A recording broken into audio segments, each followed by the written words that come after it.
요한계시록 11장 1절에서 6절 진짜 힘은 인내한다 라는 제목으로 하나님 말씀 전하겠습니다. 오늘 본문은 믿는 그 공동체인 교회를 말해줍니다. 하나님은 교회에 대한 각별한 사랑을 갖고 계신데 자기 피로 사신 교회 이렇게 말씀하십니다. 자기 피로 사신 교회를 오늘 본문은 보호하시는 그 1절에 지팡이 같은 갈대는 측량 도구로 사용되는데 1절에 일어나서 측량하되, 그러니까 측량한다라는 것은 그 참된 예배를 드리는 어떤 공간을 규정하는, 측량하는, 그래서 그곳을 보호해야 한다라는 사실을 말해주고 있습니다. 측량되어진 둘러싸여진 성전은 하나님이 보호해 주시는 공동체를 의미합니다. 본문이 이 교회를 설명하는데 한 5가지 어떤 묘사가 비유적으로 설명이 되는데 이게 다 신앙 공동체에 적용될 수 있습니다. 계시록 3장 12절에도 이기는 자들을 묘사할 때 기둥, 성전, 하나님의 이름, 예루살렘 성의 이름, 그리스도의 새 이름 이렇게 5가지로 묘사를 했었거든요. 오늘 본문 1절과 2절에 보면 성전, 제단, 경배하는 자들, 바깥마당, 거룩한 성 이렇게 5가지 묘사를 통해서 어떤 믿는 공동체, 교회를 이렇게 설명하고 있습니다. 성전 그랬을 때는 이 땅에 어떤 구별되어져 함께하는 사람들, 제단 그랬을 때는 어떤 희생적인 소명을 받은 사람들, 경배하는 자들, 어떤 예배하는 어떤 자들, 그 다음에 바깥마당, 이방인과 유대인으로 어떤 구성된 어떤 교회, 거룩한 성 그랬을 때는 하나님이 어떤 임재하는 공동체, 어떤 이런 각각의 요소들을 갖고 있는 교회를 5가지로 우리에게 말해주고 있다. 그리고 2절은 그런 거룩한 성을 42달 동안 짓밟는다. 교회는 이 불신 세상에서 환난을 당한다. 이 동일한 믿는 공동체가 하나님의 측량받으며 보호받음과 동시에 또 42달 동안 공격을 받고 있는 이 세상 한복판에 공격받기 쉬운 그런 위치에 믿음의 공동체가 놓여 있다. 그래서 42달과 오늘 3절에 나와 있는 1260일간은 동일한 기간으로 봅니다. 1260일을 한 달 30일로 계산하면 42달과 동일합니다. 42달, 1260일 서로 다르면서도 상호 복충적인, 보호받으면서도 공격받고 있는, 이것은 다니엘서가 믿는 공동체가 박해받는 기간을 3년 반이라고 얘기했는데 그 기간과도 동일한 기간이죠. 그래서 3년 반은 예수님이 승천하셔서 다시 오실 그날 그 사이의 기간, 그렇게 성경은 3년 반, 42달, 1260일의 기간을 이 교회가 보호받고 또 공격받는 어떤 그 기간으로 설명을 합니다. 그래서 3절에 보면 내가 나의 2 증인에게 권세를 주리니 이렇게 얘기합니다. 이 2 증인의 이름을 밝히지 않는데 전반적으로 교회를 대표한다고 할 수가 있습니다. 증인이라 그랬을 때는 어떤 공적인 증언을 통해서 이 믿는 공동체가 이 기다리고 있는 동안 인내하고 있는데, 그 인내라는 것은 단순히 무조건 참고 기다려 그게 아니라 어떤 공적인 증언을 한다는 거죠. 그러니까 인내하는 삶의 구체적인 표현 방식이 공적인 증언이다. 하나님은 예수님을 충성된 증인 이렇게 계시록에서 그 충성된 증인, 그 예수님을 따르는 우리도 바로 공적인 증언을 해야 되는, 그렇다면 우리는 이 증인이라는 것은 예수님의 증언, 그러니까 예수님이 이 땅에 오셔서 하셨던 그 복음, 그것을 굳게 붙잡고 그 예수님과 예수님을 그 따르는 자들의 어떤 그 증언이 어떤 박해와 반대를 당할지라도 우리는 그 공적인 소명을 가지고 하나님 앞에 인내하고 있는 모습인 것이죠. 증인들은 예언한다 그러는데 단순히 선지자의 어떤 특별한 그룹을 말하는 것이 아니라 이 예언을 증인들과 지금 동일시하죠? 두 증인이 예언한다. 이건 전체 교회의 소명이 예언이다. 이렇게 증인과 예언의 동일한 목적을 말해주고 있습니다. 사람들로 하여금 하나님께 관심을 돌리게 하는 것이죠. 하나님께 향하도록. 하나님을 향하도록 하는 그 방식에 있어서 오늘 3절에 굵은 베옷을 입었다 그랬는데 이것은 세상에 회개를 요청하고 있는 것으로 바로 굵은 베옷을 입은 것이죠. 나라들을, 민족들을, 열방들을 향해 베옷을 입고 심판을 향한 그 움직임의 이 계시록 안에서 베옷을 입은 사람들의 증언은 세상을 향한 회개의 요청이다라고 할 수가 있습니다. 세례 요한도 예수님도 회개하라 천국이 가까이 왔느니라. 우리의 이 공적인 증언은 그런 세상을 향한 증언이라는 것이죠. 그리고 회개의 요청인 것입니다. 4절에 보면 그들은 이 땅의 주 앞에 서 있는 두 감람나무와 두 촛대다 이렇게 얘기하죠.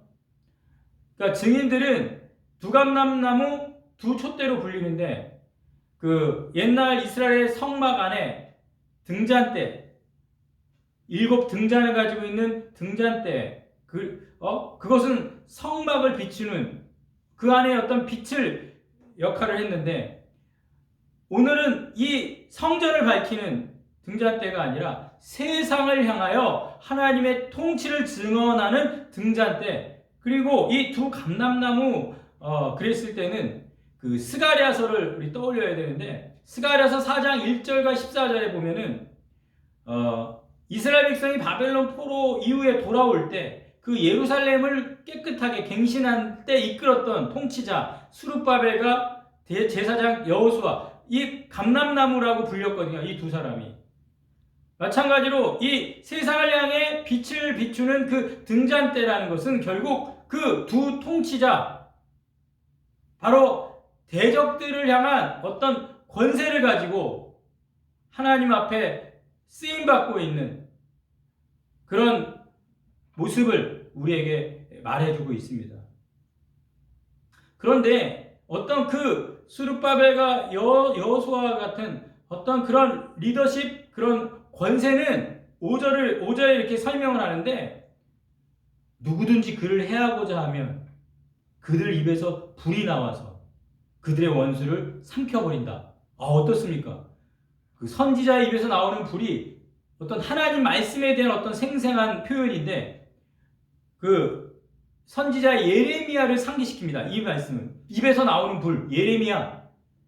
그리고 6절에 보면 예언하는 날 동안 비가 오지 못하게 하고 이건 또 엘리야를 생각하게 하는 것이죠.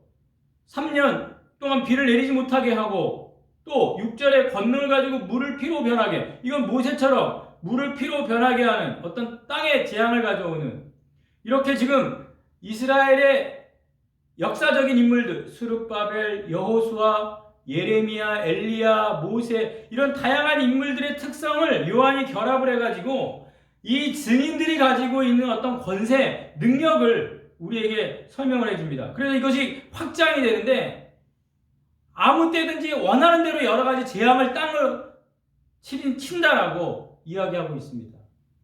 어떻습니까? 이 증인들이 이 창조 질서의 모든 부분을 자기의 권능으로 휘두르고 행하고 있지 않습니까?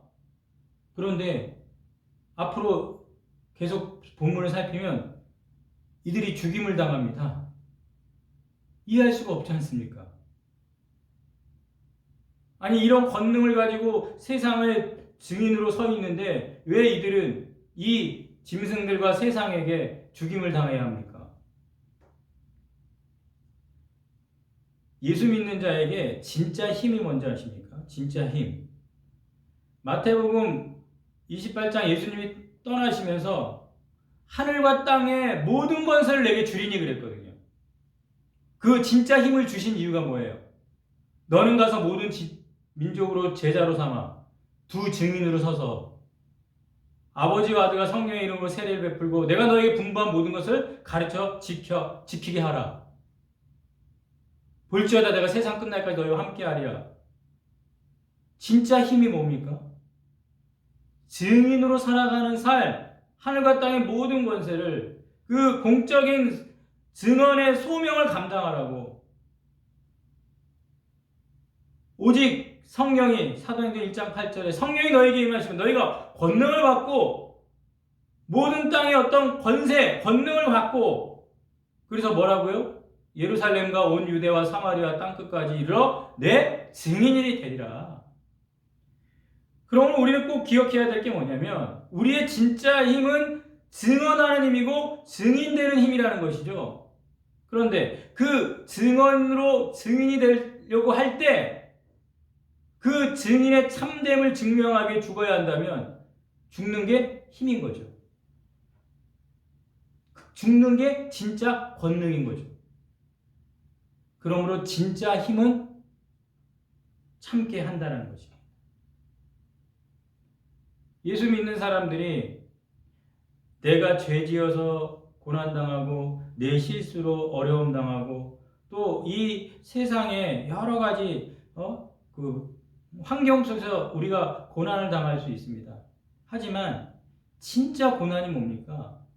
두 증인으로 살아가다가 받는 핍박, 증인으로 살다가 받는 박해, 그것이 진정으로 우리 믿는 자가 받아야 될 고난이고 환난이라는 것이죠. 그랬을 때 우리는 인내하더라도 그것이 비록 죽음으로 결론내어진다 할지라도 그게 진짜 힘이라는 겁니다. 죽음으로써 비로소 이기는 능력인 거죠. 예수님처럼 십자가에서 이길 힘이 없어서가 아니라 진정으로 이기는 방식은 십자가에서 죽음으로 증명되어졌다는 것. 하나님의 사랑을 확증하셨다는 것이죠. 그러므로 죽음으로써 비로소 이기는 하늘의 밀이 땅에 떨어져 죽음으로 많은 열매를 맺는 능력을 우리 예수 믿는 자들은 붙잡고 살아야 될 줄로 믿습니다. 하나님께서 주신 권세를 우리가 두 증인으로 살아갈 때 하나님께서 권능을 주실 줄로 믿습니다. 저도 이렇게 설교하지만 진정한 증인으로 살아가고 있는지, 정말 하나님이 하늘과 땅의 모든 권세, 또 성령의 그 권능으로 우리와 함께 하시는 그 하나님을 향하도록 예수 그리스도를 믿도록 회개하라고 세상을 향한 그런 증인으로 살아가고 있는지 참 부끄러울 수밖에 없지만은 오늘 성경은 우리에게 진정한 믿는 공동체 교회가 이 말세 종말이 다가올수록 진짜 힘이 어디에 있는지 그것을 증언으로 보여주고 진짜 힘은 참는다는 사실 꼭 드러내며 살아갈 수 있는 우리가 되기를 주님의 이름으로 축원합니다. 기도하겠습니다. 살아계신 하나님, 오늘도 우리에게 하늘과 땅에 권세를 주시고 두 증인에게 권세를 주시고 증언하라 하셨는데 우리가 이 사명 온전히 감당하게 하여 주시옵소서. 오직 성령이 너에게 임하시면 우리가 권능을 받아서 정말 하나님께 주신 증인의 삶을 온전히 살아갈 수 있도록 우리가 두 증인이 당하는 고난과 환난 그 죽음 앞까지도 그것은 진짜 증인으로 살아가는 진짜 힘이 증명되어지는 것이고 진짜 사랑이 나타나는 것임을 알게 하여 주셔서 진짜 이기는 방식은 하늘의 밀이 땅에 떨어져 죽어야 많은 열매를 맺는 이 하늘나라의 비밀, 복음의 비밀을 우리가 아는 자들로서 그렇게 살아가게 하여 주시옵소서. 오늘도 증인된 삶을 살아갈 수 있도록 성령이여 우리에게 권능을 주시옵소서. 우리 교회에게 이런 증인의 삶을 회복시켜 주시옵소서. 그래서 하나님께서 주신 그 권능이 나타나게 하여 주시옵소서. 간절히 기도합니다. 주님, 우리 가운데 성령으로 권능으로 충만케 하여 증인된 삶 살고 우리 오늘 충만하여 증인으로 살게 하여 주시옵소서. 예수님의 이름으로 기도하였사옵나이다. 아멘.